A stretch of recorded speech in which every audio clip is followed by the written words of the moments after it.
Professor of Political Science at Tennessee University, dear Michael Gunter. Thanks for joining us today. Thank you.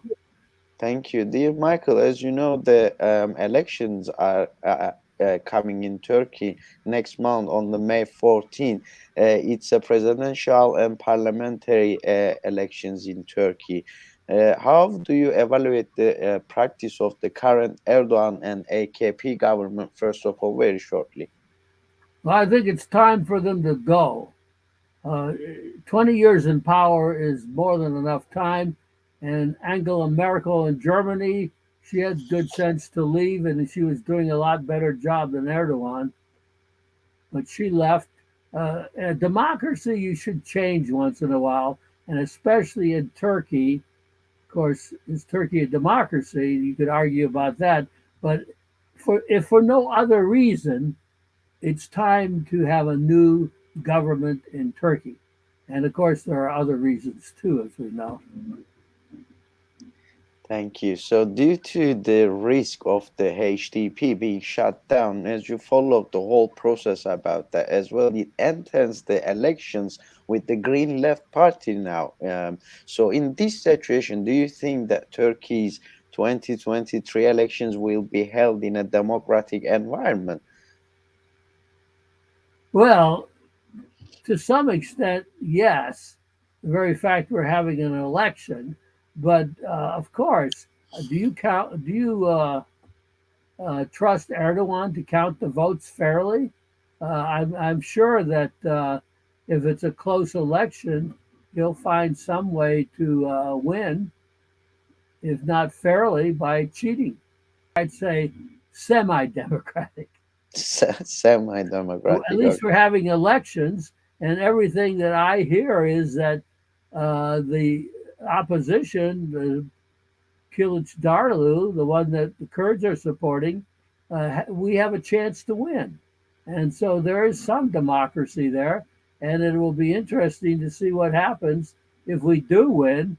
Will Erdogan admit that he lost the election, or will he just ignore it and like they did when in 2019 for mayor of Istanbul, just call another election? Do you think it's going to change something to get in parliament 100 parliamentarians by Green Left Party? How important is that? Well, I think the Kurdish vote for president will be important. Uh, to what extent we will cross the 10% threshold, you might argue about that. That what uh, government has forced HDP to do to run on the new green left ticket.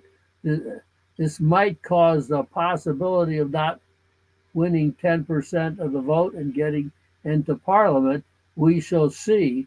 But again, it is at least a semi democratic system, which is better than what Russia and China have. So I give Erdogan credit for that. At least he's having an election. Now let's see if it's a fair election. Also, we would like to hear your message of support to HDP and the Green Left Party in the upcoming elections in Turkey. Well, of course, I support them. I've always supported the Kurds, and I just warned that even if Darlu wins the election, that doesn't mean necessarily the Kurds are in power and everything good will flow from that. Uh, Look what happened as recently as June 7th, 2015, when HDP crossed the threshold and entered parliament, and everybody was celebrating in our community, and it all went to hell very quickly. Uh, so I would not, I hope we win, and I think it will be good that if we do win, but I don't think it will be that much of a change from Erdogan. The Turkish mentality is such that do you really think the leader of the CHP is going to become suddenly pro Kurdish? I don't think so. Maybe he'll be a little more fair than Erdogan has been, but we should not be overly optimistic even if we win. But yes, it's better to win than lose. So I encourage all the potential Kurdish voters to get out there and vote for the opposition.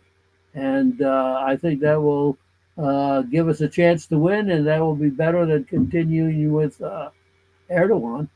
Dear Michael Gunter, Professor of Political Science at the Tennessee University, thanks for joining us and these valuable comments as well.